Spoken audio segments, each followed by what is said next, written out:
அந்த டைட்டில், இந்த டைட்டிலுக்காக சில காலமாக வந்து பாத்தீங்கன்னா ஒரு ஃபைட் இருந்துச்சு. அவர் வந்து நெத்தியில குண்டு வாங்கி இறக்கப்பட்டார்.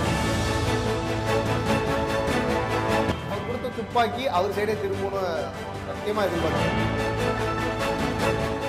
பராசக்தி சுதா கங்காராவ் இயக்கத்துல சிவகார்த்திகேயன், ரவி மோகன், அதர்வா, ஸ்ரீலீலா இவங்க எல்லாரோட நடிப்புல 2026 பொங்கலுக்கு வெளிவர இருக்கிற படம் தான் வந்து பராசக்தி. இந்த படத்தோட ஒரு எதிர்பார்ப்பு வந்து ரொம்பவே கூடுதலாக இருக்குன்னு சொல்லலாம். அதற்கான காரணம் அதில் நடித்திருக்க நடிகர்கள் மட்டும் இல்லாம இயக்கியிருக்கிற சுதா கங்காராவ் இவர்களும் முக்கிய காரணமாக பார்க்கப்படுது. அதை மீறி இந்த படம் ஏன் ஒரு பெரிய எதிர்பார்ப்பை ஏற்படுத்தி இருக்கு அப்படின்னா அந்த டைட்டில், இந்த டைட்டிலுக்காக சில காலமாக வந்து பாத்தீங்கன்னா ஒரு ஃபைட் இருந்துச்சு சில நடிகர்களுக்குள்ள. நமக்கு தெரியும் விஜய் ஆண்டனி அண்ட் சிவகார்த்திகேயன் இவங்க இருவருக்குமே வந்து பாத்தீங்கன்னா இதன் மூலமா ஒரு சின்ன ஒரு ஃபைட் நடந்துச்சுன்னு நம்ம சொல்லலாம். அதுக்கப்புறம் சிலர் விட்டு கொடுத்தாங்க, இந்த டைட்டில வந்து சிலர் எடுத்துக்கிட்டாங்க. அது இல்லாம இந்த டைட்டிலுக்கு முக்கிய காரணமாக இருந்த ஏவிஎம் கூட வந்து பாத்தீங்கன்னா சுதா கங்காராவுக்கு தான் வந்து இந்த டைட்டில விட்டு கொடுத்துருக்காங்க. ஐ மீன் அப்ரூவல் கொடுத்துருக்காங்க. இப்ப இந்த பராசக்தின்ற படம் வந்து ஏன் வந்து ரொம்ப ஒரு பெரிய டாக்காக இருக்கு அப்படின்னா இந்த படத்துல எடுக்கப்பட்டிருக்கிற கதை, இந்த கதை எதை சார்ந்த ஒரு கதை, யாரை பத்தி ஒரு கதை, ஏன் இந்த படத்தை சுதா கங்காராவ் எடுத்தாங்க. ஸோ இந்த கேள்விக்கெல்லாம் வந்து பதில் வந்து இந்த படம் ரிலீஸ் ஆகும்போது தெரியும். இந்த படத்தோட முக்கியமான ஒரு கதை யாரை பத்தி அப்படின்னா சிதம்பரம். சிதம்பரம் அப்படின்னாலே வந்து பாத்தீங்கன்னா ஒரு ஃபேமஸ் தில்லை நடராஜர் கோவில், இது ஒரு ஃபேமஸ். அதற்கப்புறம் வந்து பாத்தீங்கன்னா அண்ணாமலை பல்கலைக்கழகம் யூனிவர்சிட்டி வந்து பாத்தீங்கன்னா ஒரு பெரிய ஃபேமஸ். பிகாஸ் அந்த அளவுக்கு வந்து இப்ப அண்ணா யூனிவர்சிட்டிக்கு ஈக்குவலாக ஏஷியாலே நடத்தப்பட்ட ஒரு பெரிய யூனிவர்சிட்டினா லைக் அண்ணாமலை யூனிவர்சிட்டி நம்ம சொல்லலாம். அதுல படித்த ஒரு மாணவரோட கதை தான் வந்து சுதா கங்காராவ் இந்த படத்துல கையாண்டு இருக்கிறதா வந்து ஒரு பெரிய ஒரு தகவல் வந்து சோசியல் மீடியால நம்ம பரவலா பார்த்துட்டு இருக்கோம். இது எந்த அளவுக்கு உண்மை அப்படின்றத வந்து நம்ம தெரிஞ்சுக்கலாம். பொதுவாகவே வந்து பாத்தீங்கன்னா சுதா கங்காராவ் அவங்களோட படங்கள்லாம் நம்ம பார்க்கும்போது வந்து பாத்தீங்கன்னா ரொம்ப நேர்த்தியாக இருக்கும். அது ரொம்பவே அழகா கையாண்டு இருப்பாங்க. அந்த படத்துல நடித்த நடிகர்களும் வந்து ரொம்ப அற்புதமாக அந்த ரியல் கேரக்டரோட ஒன்றி போய் இருப்பாங்க.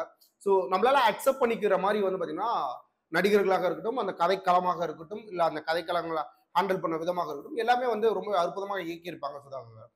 இந்த ஒரு பெரிய எதிர்பார்ப்பு தான் வந்து பாத்தீங்கன்னா இந்த படத்துலயும் நமக்குள்ள கொண்டு வந்து சேர்த்திருக்காங்கன்னு நம்ம ஒத்துக்கிட்டு தான் ஆகணும் இல்லையா. ஸோ முக்கியமா வந்து பாத்தீங்கன்னா அந்த ஒரு மாணவர் யார், ஏன் அந்த மாணவரை பத்தி இந்த கதைகள் எடுக்கணும் அப்படின்ற கேள்வி வந்து ரொம்ப ஸ்ட்ராங்கா இருந்துச்சு. அந்த மாணவர் அப்படி என்ன பண்ணாரு, ஒருவேளை அந்த யூனிவர்சிட்டிக்காக என்ன பண்ணாரு, இல்ல அங்க உள்ள மக்களுக்காக என்ன பண்ணாரு, இல்ல அங்க உள்ள மாணவர்களுக்காக என்ன பண்ணாரு, இப்படி பல கேள்விகள் வந்து பாத்தீங்கன்னா தொடர்ந்து எழுப்பப்பட்டுட்டே இருக்கு. இது சார்ந்து நம்ம வந்து பாத்தீங்கன்னா சில விஷயங்களை தெரிஞ்சுக்க போகும்போது சிதம்பரத்துல மு ராஜேந்திரன் அந்த மாணவர் என்ன பண்ணாரு அப்படின்னு நம்ம தேடுதல்ல இறங்கும் போது நிறைய விஷயங்கள் அவரை பத்தி தெரிய வந்து. இவரை பத்தி நம்ம நிறைய விஷயம் பேசுறதுக்கு முன்னாடி இவரை நம்ம முன்னப்பின பார்த்துருப்போமா அப்படின்னு கேட்டீங்கன்னா இல்ல. ஆனா அவர் பண்ண விஷயங்கள் என்னென்ன அப்படின்றத வந்து நம்ம வரிசைப்படுத்த முடியும். முக்கியமா சிதம்பரத்துல நீங்க அண்ணாமலை யூனிவர்சிட்டி அந்த பல்கலைக்கழகத்துக்கு நீங்க போகும்போது வந்து ஒரு ஸ்டாச்சு ஒன்று இருக்கும் சென்டர்ல. அந்த ஸ்டாச்சு தான் வந்து பாத்தீங்கன்னா மு ராஜேந்திரன் அவர்கள். அதாவது ஒரு மாணவர், அந்த மாணவரோட நெத்தியில ஒரு சின்னதா ஒரு டாட் ஒன்று இருக்கும். ஓகே, அந்த டாட் என்ன அப்படின்றது தான் வந்து எல்லாருக்கும் அது ஒரு பொட்டு மாதிரி இருக்குன்னு வச்சுங்களேன். ஆனா அது பொட்டு இல்லை, அதாவது தலையை துளைத்த ஒரு குண்டோட அச்சு அது. அவர் வந்து நெத்தியில குண்டு வாங்கி இறக்கப்பட்ட ஒரு மாணவர். அப்படி என்ன பண்ணாரு, அவர் ஏன் வந்து சுட்டு கொன்னாங்க, இந்த கேள்வி வந்து எல்லாருக்கும் ரொம்பவே அதிர்ச்சியாக இருக்கும். ஓகே, ஸோ ஏன் கொல்லப்பட்டார், ஒரு மாணவனை சுட்டு கொல்றதுக்கு அப்படி என்ன மாணவர் பண்ணார். அதுக்கு முன்னாடி இந்த படத்துல நடித்த சிவகார்த்திகேயன் ஓகே ஏன் இந்த கதையை ஏத்துக்கிட்டாரு, அவரோட கெட்டப்லாம் நீங்க வந்து பார்க்கும்போது பார்த்துருப்பீங்க. சோசியல் மீடியால நிறைய வந்து இந்த சிதம்பரம் அண்ணாமலை பல்கலைக்கழகத்துல ஷூட் போற மாதிரி வந்து பார்த்தீங்கன்னா நம்ம வீடியோஸ்ல நம்ம பார்த்துருப்போம். கெட்டப்லாம் வந்து பார்க்கும்போது ஒரு 1960 பீரியட்ல இருக்கிற அந்த ஒரு லுக் ஒன்று இருக்கும். பிகாஸ் இந்த சம்பவமும், அதாவது மு ராஜேந்திரன் சுட்டு கொல்லப்பட்ட அந்த ஒரு சம்பவமும் வந்து பார்த்தீங்கன்னா கிட்டத்தட்ட 1960 ஆண்டு காலத்துல தான் வந்து நடந்து ஏறி இருக்கு. ஸோ அதனால ஒரு அந்த பீரியட் ஸ்டைல்லே வந்து பார்த்தீங்கன்னா நம்ம சிவகார்த்திகேயன் அவர்களும் நம்ம பார்த்துருப்போம். அதுல அந்த நம்ம ஒரு சின்ன ஒரு ப்ரோமோ மாதிரி ஒரு கட்டுல அந்த கிளிம்ஸ் கட்டுல நம்ம பார்த்திருப்போம். பராசக்தி கிளிம்ஸ் கட்டுல நிறைய மாணவர்கள் வந்து பாத்தீங்கன்னா போராட்ட கழகங்கள்ல இருப்பாங்க. அதுல சிவகார்த்திகேயன் வந்து பாத்தீங்கன்னா அவங்களுக்கு துணையாக நின்று போராடுற மாதிரி நிறைய விஷயங்களை நம்ம பார்த்திருப்போம். கிட்டத்தட்ட இதுவும் ஒரு கல்லூரி சார்ந்த ஒரு கதை தான், கல்லூரி சார்ந்த ஒரு போராட்ட களம் தான். ஆனா அந்த போராட்ட களம் எதற்காக ஏற்படுச்சு அப்படின்றத அந்த கதைக்களத்தோட ஒரு சுவாரஸ்யமான விஷயம். ஏன்னா காலங்காலமாக நம்மளோட அரசியல் அரசியல் தலைவர்களும் சரி, இங்க உள்ள தமிழக மக்களும் சரி, பெரிதளவுல போராடின விஷயங்கள் வந்து பாத்தீங்கன்னா ஒண்ணு தண்ணி, இன்னொன்னு மொழி. இது முக்கியமான விஷயமாக பார்க்கப்படுது. மூணாவதாக இனம். ஓகே, சோ இந்த விஷயத்துக்காக வந்து பாத்தீங்கன்னா போராட்டம்ன்றது தமிழகத்துல நம்ம பார்த்தோம். அதுக்கு ஒண்ணு இந்த சமூகம் விதிவிலக்கு ஆனது இல்ல அப்படின்ற மாதிரி தான் வந்து பாத்தீங்கன்னா இந்த படமும் எடுக்கப்பட்டிருக்கு. அதுல சிவகார்த்திகேயன் அவர்கள் வந்து பாத்தீங்கன்னா ரொம்ப பிரம்மாண்டமாக நடிச்சிருப்பாரு. கண்டிப்பாக வந்து அந்த கிளிப்ஸ் பார்க்கும்போதே நம்மளால உணர முடியுது. சிவகார்த்திகேயன் மீண்டும் வந்து ஒரு அமரன் மாதிரியான ஒரு கதையை தேர்ந்தெடுப்பாருன்னு விஷயத்தை யாருமே எதிர்பார்த்திருக்க மாட்டாங்க. ஏன்னா அமரன்லயும் வந்து பாத்தீங்கன்னா ஒரு உண்மை சம்பவம் கொண்ட ஒரு கதை தான். தொடர்ந்து பராசக்தியிலும் ஒரு உண்மை சம்பவம் கொண்ட ஒரு கதை தான். அமரன்லயும் சிவகார்த்திகேயன் கொல்லப்படுவாரு. இந்த பராசக்தியிலையும் சிவகார்த்திகேயன் அவர்கள் கொல்லப்படுவார். ஏன்னா உண்மை கதை சார்ந்த ஒரு விஷயம் போது இதுல இந்த மு ராஜேந்திரன் கேரக்டர் தான் வந்து பாத்தீங்கன்னா சிவகார்த்திகேயன் அவர்கள் பண்றாரு. சோ இதுல எப்படி மு ராஜேந்திரன் அவர்கள் வந்து உண்மை கதைகள்ல வந்து பாத்தீங்கன்னா சுட்டு கொல்லப்பட்டாரோ அதே காரணத்துக்காக இந்த படத்திலையும் சிவகார்த்திகேயன் இறக்குற மாதிரியான ஒரு காட்சிகள் இருக்கும் அப்படின்றதுல எந்த ஒரு மாற்று கருத்தும் இல்லை. மு ராஜேந்திரன் அண்ணாமலை பல்கலைக்கழகத்துல படித்துட்டு இருக்கும்போது அந்த காலகட்டத்துல ஹிந்தி திணிப்புக்காக வந்து பாத்தீங்கன்னா அதாவது மொழி திணிப்புக்காக வந்து பாத்தீங்கன்னா போராடிய ஒரு முக்கியமான ஒரு மாணவனாக தான் பார்க்கப்படும். இவரோட வந்து பாத்தீங்கன்னா பல மாணவர்கள் வந்து போராடினாங்க. அந்த ஒரு போராட்ட காலத்துல மு ராஜேந்திரன் அவர்களுக்கு என்ன நடந்துச்சு? பல போராட்டங்கள் யூனிவர்சிட்டியில ஆரம்பிச்சு பப்ளிக்காவும் நிறைய விஷயங்கள் பண்ண ஆரம்பிச்சாரு. அதுல ஒரு ஒரு ஒரு பாயிண்ட் ஆஃப் மேல வந்து பாத்தீங்கன்னா இந்த அன்றைய அரசாங்கத்தால் துப்பாக்கி சூடு நடத்தப்படுது. அதுல காவலர்கள் வந்து பாத்தீங்கன்னா துப்பாக்கி சூடு நடத்தியதுல மு ராஜேந்திரன் அவர்கள் நெத்தியில குண்டடிப்பட்டு இறக்குறார். அவரோட சேர்ந்து போராடிய பல மாணவர்கள் வந்து பாத்தீங்கன்னா குண்டடிப்பட்டு இறக்குறாங்க. அதுல ஒரு சிலர் காயமடைகிறாங்க. இந்த போராட்ட களம் எதற்காக நடந்துச்சுன்னா மொழி திணிப்புக்காக நடந்தேறியது.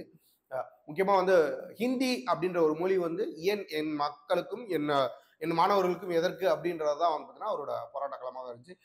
என்னின மக்கள் என் மொழியை கற்று வாழட்டும் அப்படின்றதுக்காக முன்குரல் கொடுத்து இறந்த ஒரு நபர் தான் வந்து தலை சிறந்த வீரனாக பார்க்கப்படுகிற மு ராஜேந்திரன் அவர்கள்.